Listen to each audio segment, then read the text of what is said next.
بعض خلک داسې دي چې هغه وخت او زمانہ دا ته د نحوست ولوي. نو ګوري وخت هم الله تعالی پیدا کړی دا، زمانہ هم الله تعالی پیدا کړی دا. په دې وخت او په دې زمانہ کې چې کوم واقعات پیښیږي او کوم حادثې پیښیږي یا داسې کومې تبدیلیاں کیږي کی کوم ښه کارونه دي کوم بد کارونه دي دا ټول د الله تعالی له طرفه دي. نو بعضې حالاتو کې بعضې وختو کې انسان ته یو پریشانی لاحقه شي، د یو مشکل سره مخامخ شي، یو پریشانی ورته راشي، په یو مصیبت کې راشي، بیا دا خبره بیانوي چې ګورئ دا وخت دا منحوس ده، دا زمانه دا منحوسه ده، دا چې کوم وخت کې ماته تکلیف را رسېدلی ده دا منحوسه ده. ګورئ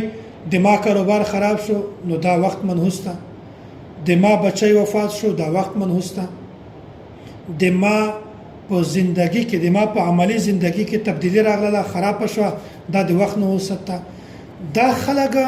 د هر شي نسبت زمانه ته کوي او د یغ نسبت وخت ته کوي